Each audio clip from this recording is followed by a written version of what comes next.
Dear fellow recruiters, let's understand about full stack developer, .NET or Java, whatever it is, and their responsibilities, what makes them a full stack developer, and what kind of skills we may expect from them in the resume and anything. All right. And now this video is for the learning purpose of recruiters and nothing more than that. And this is for informational and for educational purpose only, and this is not a professional advice or any legal advice. All right. And now let's go in and understand.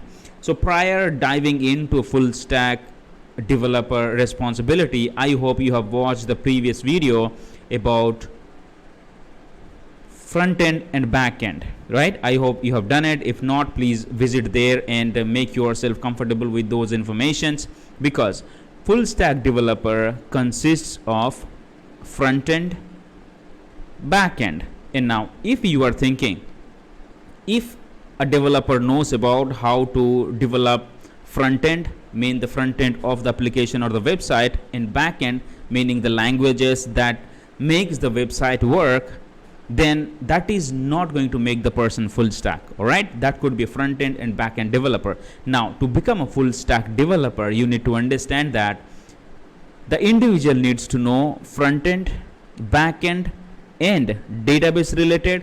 At the same time, how a client communicates with the database through servers. So along with front end, that person needs to know the back end, how exactly the coding helps the application connect server side information and the databases as well.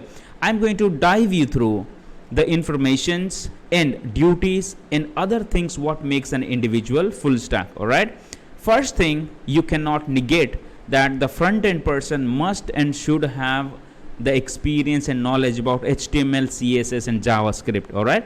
These are the front end technologies which will allow the person to design and develop the front end visual part of the website or the program, that you are aware of it.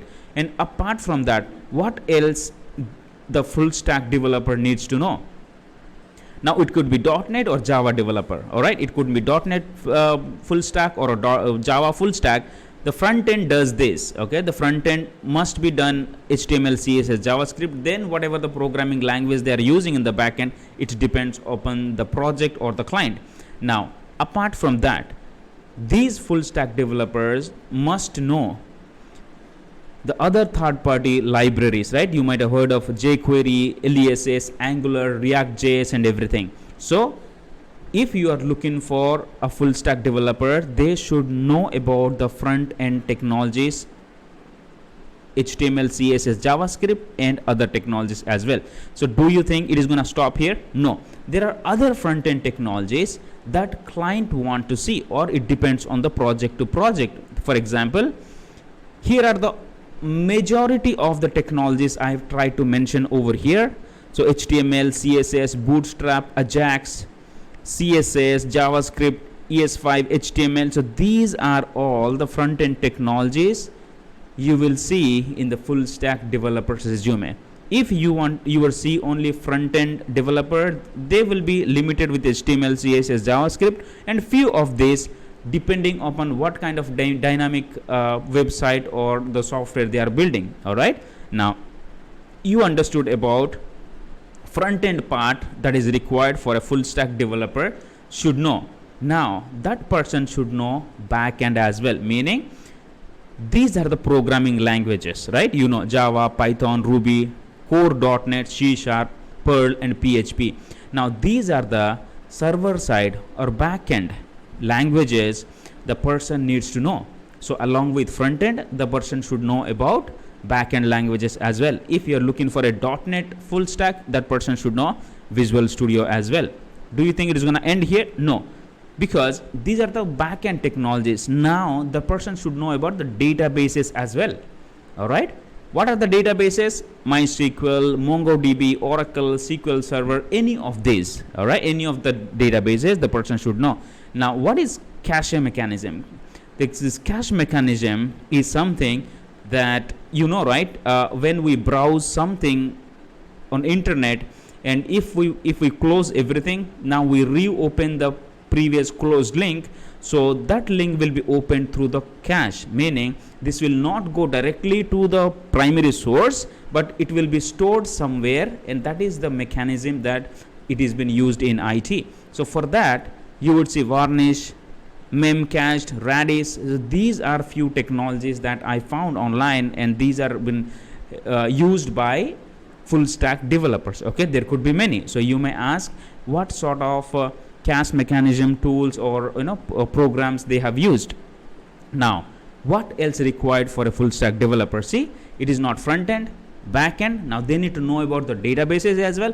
At the same time, this person should know about basic designing ability, meaning user interface, user experience designing, because full stack developer is responsible for to overlook everything, okay, overall project. So do you think the full stack developer should know the coding, all the codings? No, but this person should know about, at least this person should have experience about what is what. Okay, this person should know how things work, so that wherever things get stuck, wherever there is a problem, this person can go in and solve it. So if the person good at the software project, so if the person knows UI UX or prototyping, how to build prototypes, it's easy for this person to connect with the stakeholders or the business owners to share the prototypes, understanding the requirement. All right, and now it comes server. So as I told you, right, it's a front end language, back end language that connects the website to the back end and the server side knowledge as well. So now server is something that communicates between the website and the database, meaning if the client, the user, if they want to retrieve something, and the server takes that information and translates it and checks where exactly that information is, and it sends the information to the database and gets the information and shares that with the user. So now for that, this person should have experience on any of the application servers, meaning Apache, Nginx, Tomcat, JBoss, or any application servers. All right, now every full stack developer must know the Linux, the backend, the shell scripting, because that is going to be very much added advantage for these people when they work server side. Got it? And now they should know APIs and web services. Web services is while connecting the front end page to the server, the web services will be used. So generally SOAP, RESTful are the web services these people will be using, or any application programming interfaces. Those they should know about this as well. And version control system. So it could be Git, GitHub, right? And you might see Subversion as well, one of the version control. So there is a difference between GitHub and Subversion. Is GitHub is a distributed version control system. Distributed is it allows everybody to see the primary code, and that will be in a one repository, in central repository, right? And now Subversion is it's not distributed, it's like more central, meaning that information will stay on the developer's system only. It's not been it will not be accessed by anybody else. So that's the difference in there. So any of the version control experience this person must and should have. And unit testing is, this person should know, full stack developer must know that how to test the codes after they write it. Okay, that is called unit testing. And automation process, this individual should know how DevOps work, from the analysis, designing, development, testing, deployment, and support. So this person should know how exactly it works on DevOps environment. They should know how to automate and how the configuration works. This person should know about that process as well, because that is what the client expects. And clients won't expect the full stack developer to do everything and code everything. I mean, it's good if they know. Most of the freelance full stack developer code from the beginning. They code website and they connect to server, again they connect to backend, they do that. But in the project, what they expect is this person should know at least overall of how exactly it works, so that whenever there is a problem, as I said, they could go and understand and advise. All right. And after the automation process, they should know about securities as well, and algorithm and data structure. So these are the knowledge that's been expected. So if we look at this image, you would see front-end technologies, back-end technologies, version control, APIs or web services, it's a server side, and these are the things good to know. All right. So it everything all together makes someone a full stack developer. So someone just knows front end and back end, it doesn't make them a full stack developer. So while you are talking, you must ask them, okay, if you are a full stack developer, what else you have done? Have you involved in server side? What sort of version control tool have you used? All right. Did you use APIs or web services? And did you involve yourself in continuous integration deployment or DevOps side? Okay, what makes you a full stack developer? So you could ask this question to that person as well. Now, bringing information from online, most of the full stack developers, they use these software stacks. All right, LAMP stack, you see MERN stack, mean stack. So what is a stack? Stack is a combination of programs that has been used to achieve one particular solution. So here if you see in LAMP, Linux, Apache, MySQL and PHP, right? Here operating system, web servers, the database and scripting language. It's a one package, and few clients use it for their requirements. So here they mentioned Facebook uses LAMP stack for their website. The same way it comes mean stack, meaning it's a database, it's a framework, and it's from the front end, and it's a Java runtime, Node.js. All right.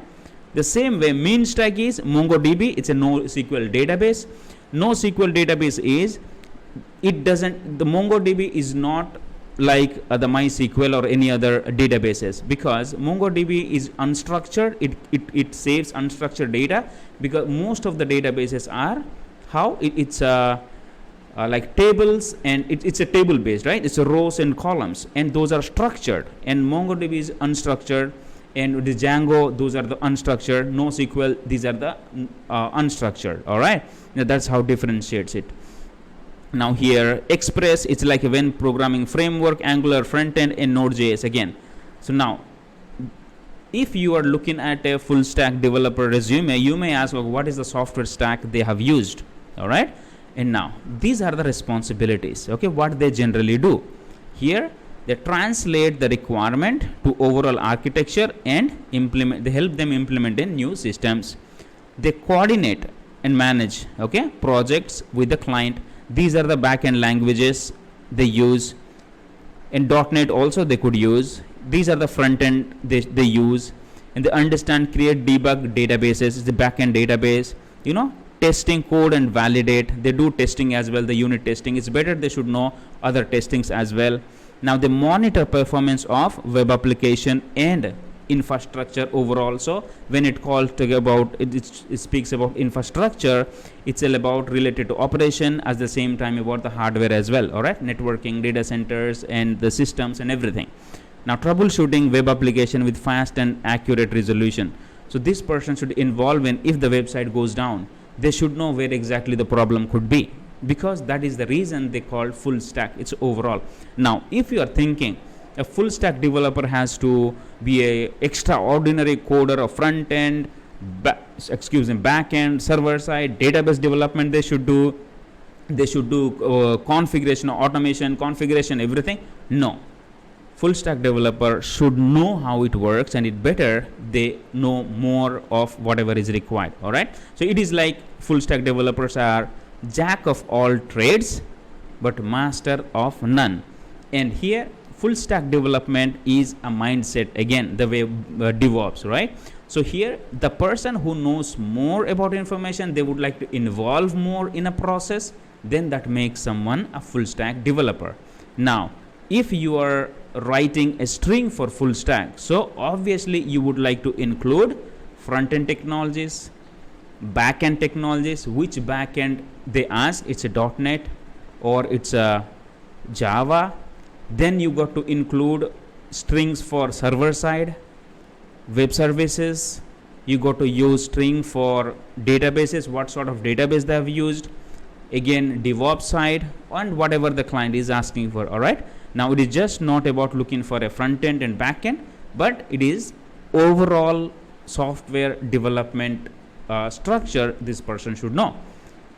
I hope it was useful, and let me know in the comments if you find this video helpful. All right, I'm working on getting more such videos for you.